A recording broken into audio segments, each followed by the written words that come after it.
Shalom. Puji nama Tuhan, beri kemuliaan bagi Tuhan.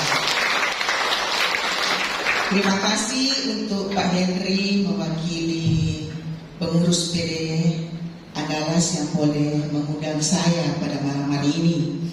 Waktu Pak Henry menghubungi saya bilang sama Pak Henry bagaimana temanya, dan beliau yang kasih tema. Apa temanya? Wadas. Saya bilang, Pak Henry, saya pulang dulu di rumah baru saya baca ini ayat. Ya, saya tidak langsung bilang iya ini tema. Setelah saya baca, oke, gampang sekali bacaannya. Ya, gampang ya.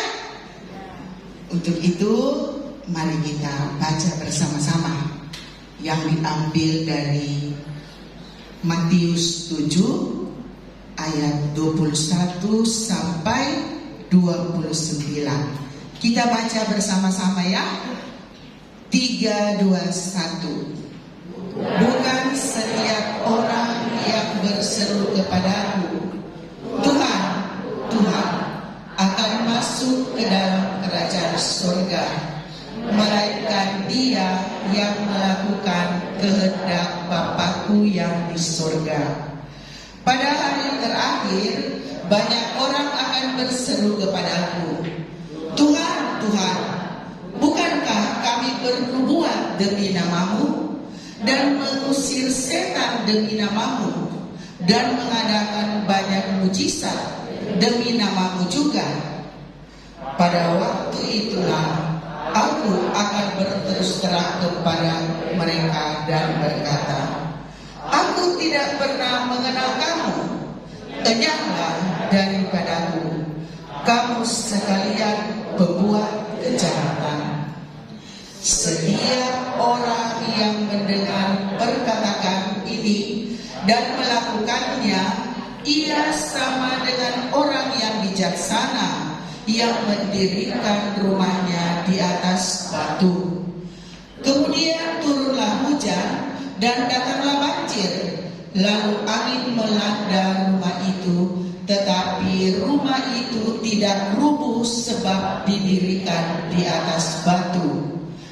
Tetapi setiap orang yang mendengar perkataanku ini dan tidak melakukannya, ia sama dengan orang yang bodoh yang mendirikan rumahnya di atas pasir. Kemudian turunlah hujan dan datanglah banjir, lalu angin melanda rumah itu, sehingga rubuhlah rumah itu dan hebatlah kerusakannya.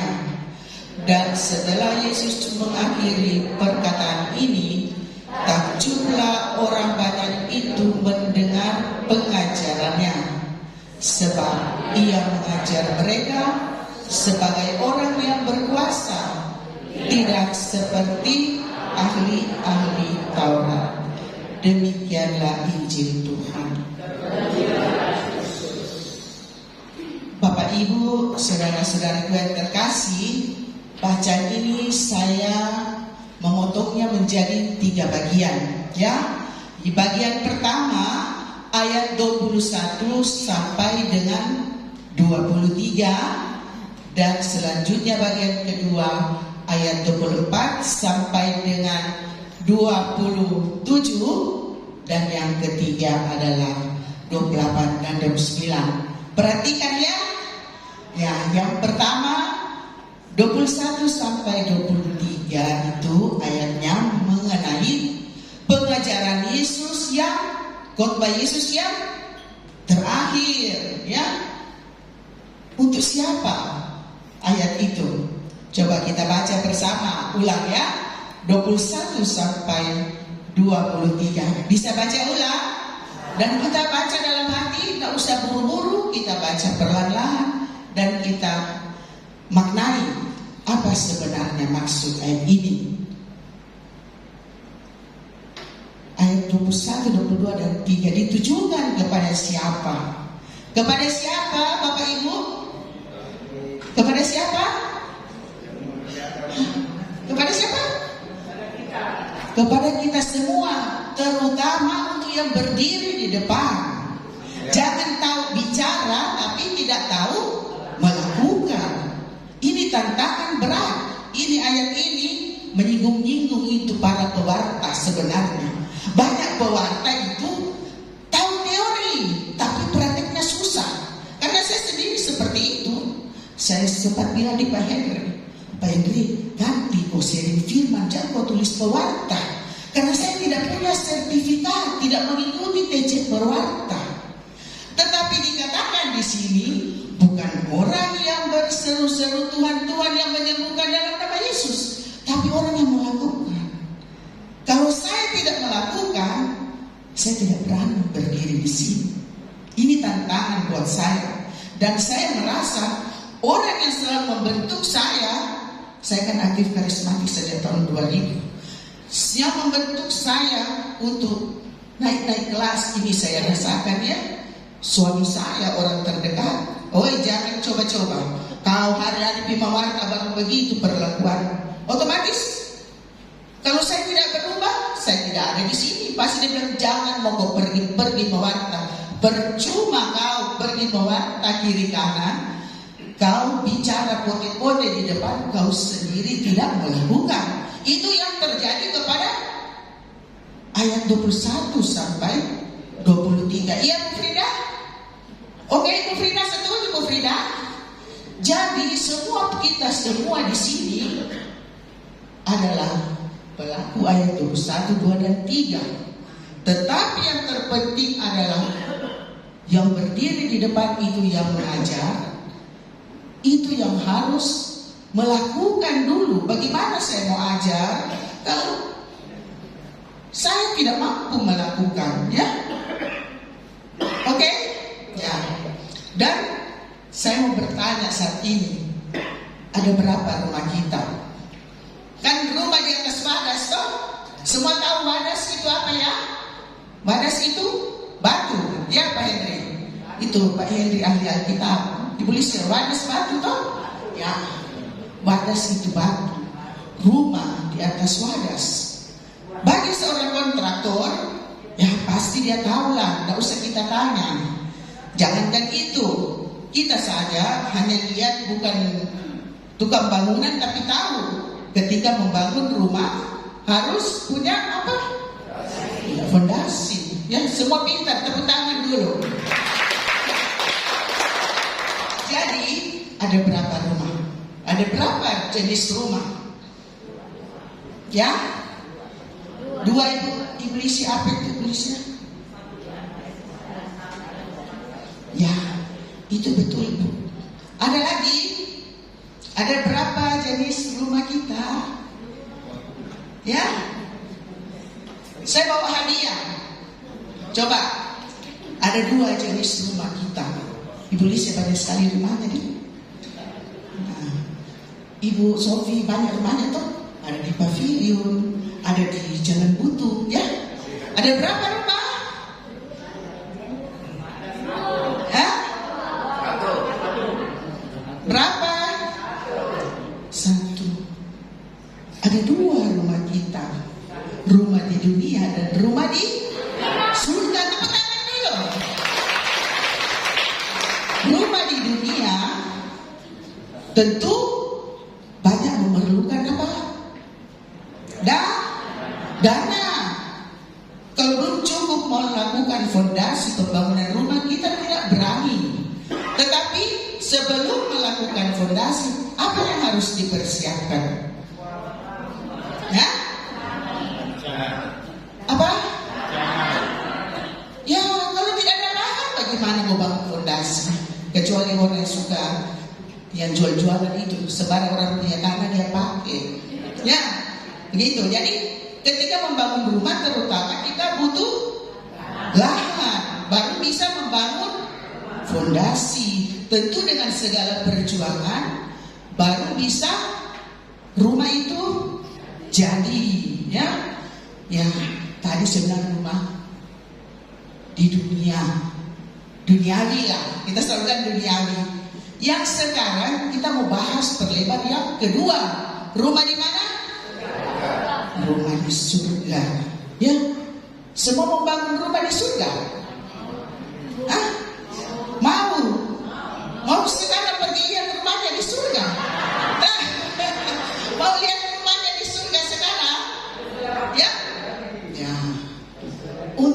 membangun rumah di surga, ada dua dasar. Sangat jelas ya, ayat 24 sampai dengan 27. 24 sampai dengan 25 dikatakan di situ bahwa kita bijaksana kalau membangun hidup kita di atas batu karang. Batu karang hidup kita seperti apa? Ada yang bisa kasih contoh batu karang di dalam kehidupan kita? Ya, ada. Apa itu kira-kira? Batu karang itu seperti apa? Ya, Ibu Lisa bilang takut akan Tuhan. Apalagi? Masih ada? Apa? Ya, kalau batu karang di dalam kehidupan kita itu punya fondasi. Berapa fondasi kita ketika membangun rumah surgawi kita? Kita butuh berapa? Pak Henry, kau undang saya. Pasti kau sudah baca ini.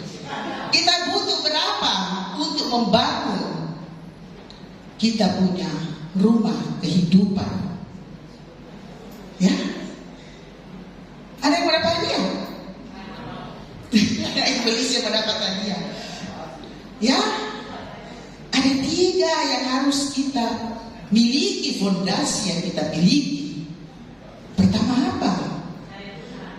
Doa. Ya, pertama kita harus berdoa. Karena berdoa itu bukan berdoi ya, orang ada bilang doi. Ini doa. Kalau kita tidak punya relasi dengan Tuhan, maka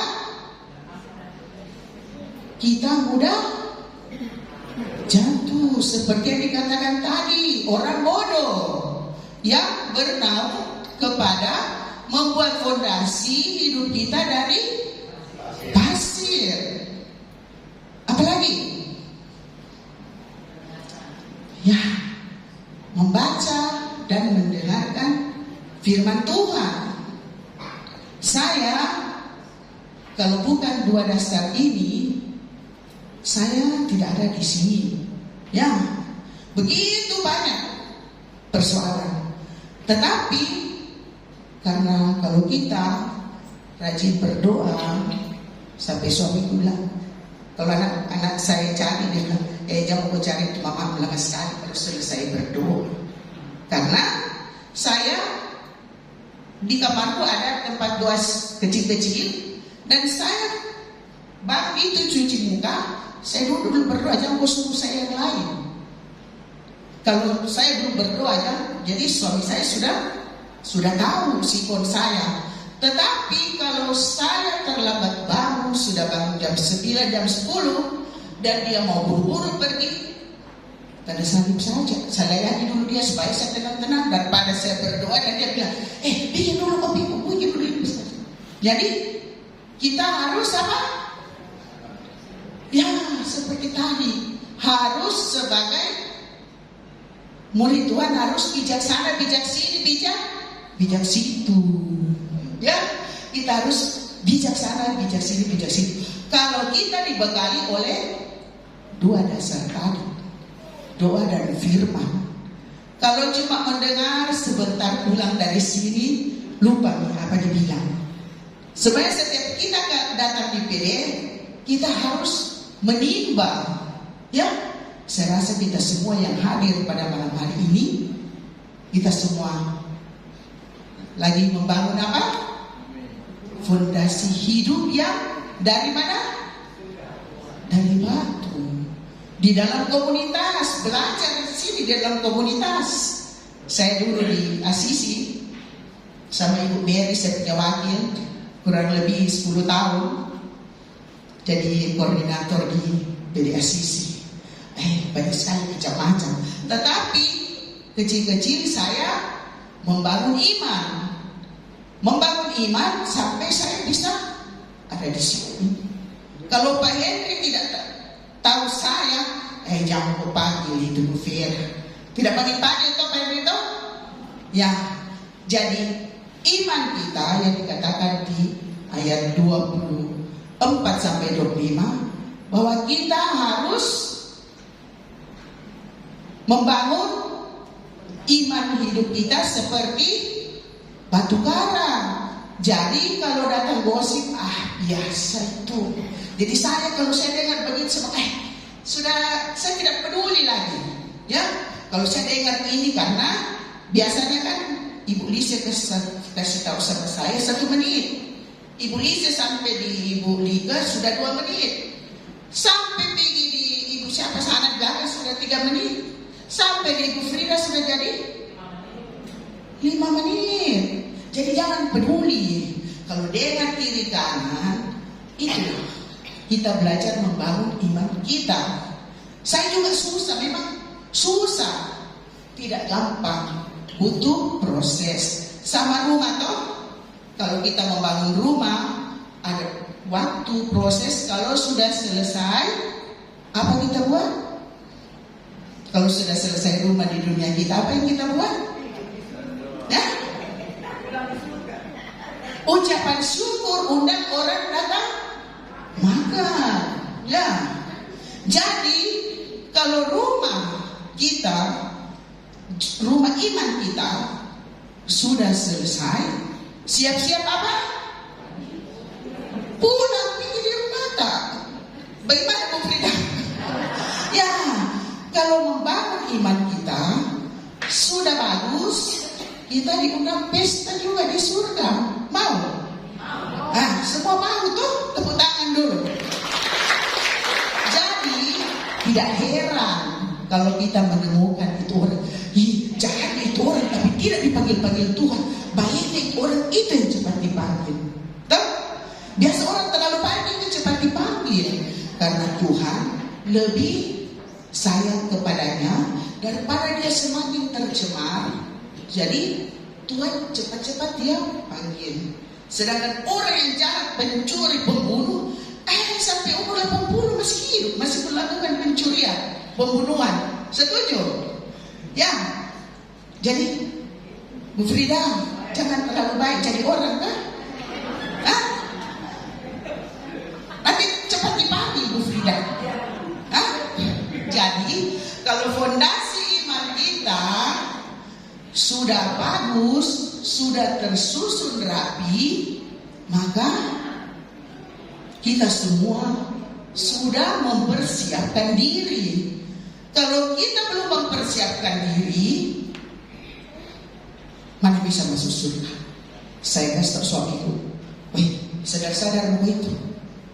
Kalau sudah kepala anak tuh, tunggu-tunggu ini tidak lama, nanti tiba-tiba dipanggil kau tidak siap.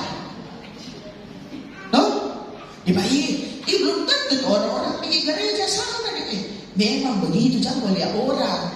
Kau urus dirimu sendiri. Jangan lihat orang itu rajin pergi gereja. Ya, seperti tadi kan jelas toh.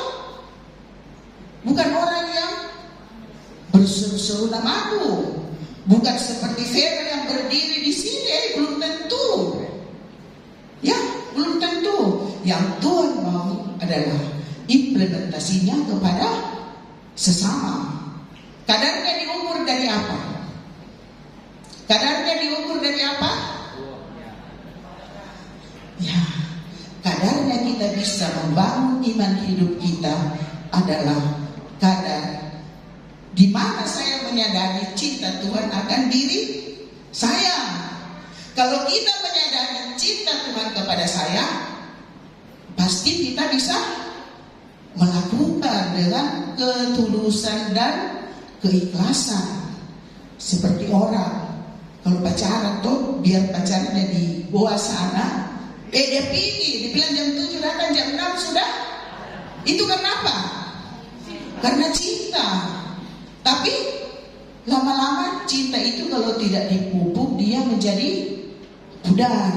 Makanya minta maaf kalau di dalam keluarga itu terjadi perceraian, berarti cinta tidak kuat di dalam keluarga. Kan sudah dibilang dalam untung dan saya pernah kasih tahu suami, kalau saya tidak tekun berdoa, saya sudah lama kasih tinggal. Kan itu suamiku semuanya mau disediakan Begitu. Jadi kalau kita kuat di dalam doa, baca firman Tuhan, kewajiban dikaris seminggu sekali, pasti kita akan tahan badai apapun di dalam ayat yang ke-24 dan 25. Amin. Kita katakan di samping kiri kanan kita, harus kok batu karang yang menunjuk dirimu. Kita sampaikan, batu karang harus ada pada dirimu. Ya, kalau kita mempunyai batu karang, kita tidak mudah jatuh. Tidak usah saya jelaskan panjang karena sangat jelas, ya, sangat jelas sekali. Dan diukur itu semua syaratnya ada.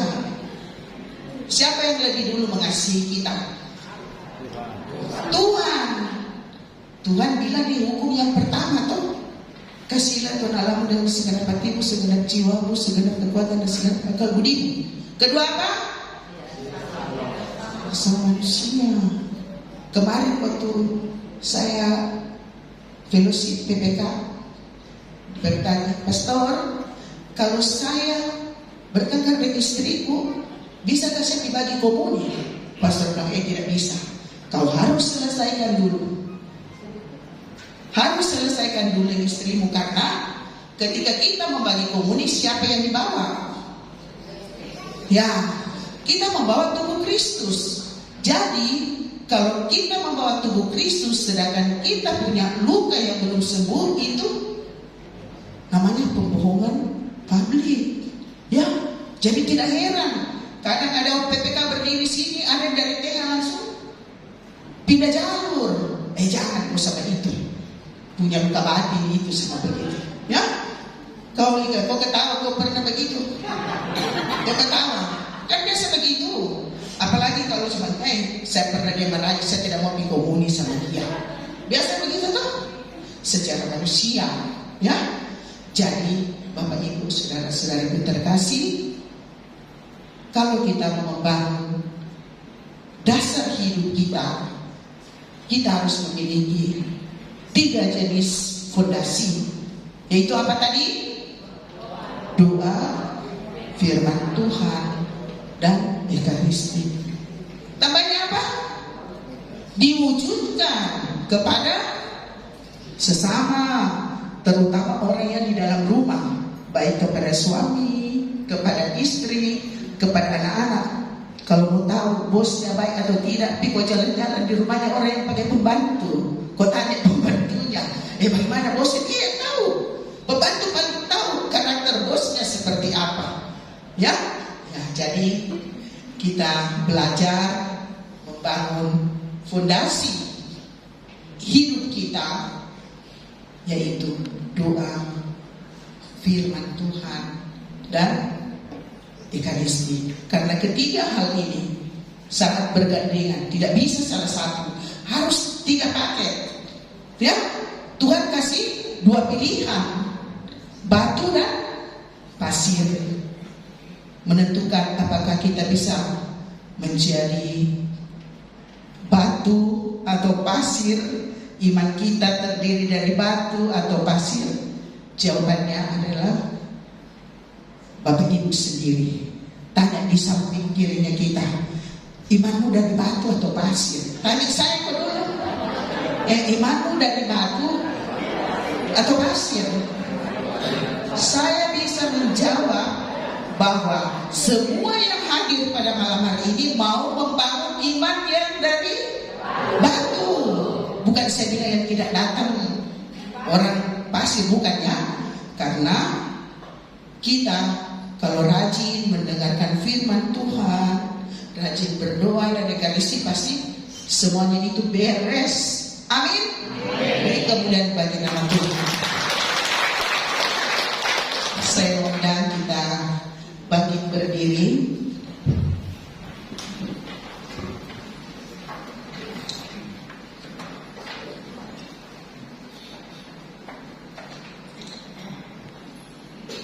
Kita siapkan hati dan pikiran kita.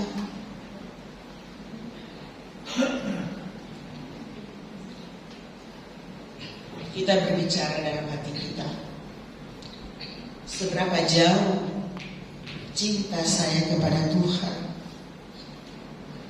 Seberapa jauh kasih saya kepada sesamaku?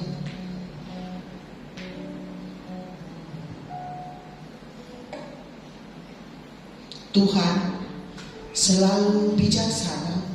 Tuhan selalu memberi kita jalan.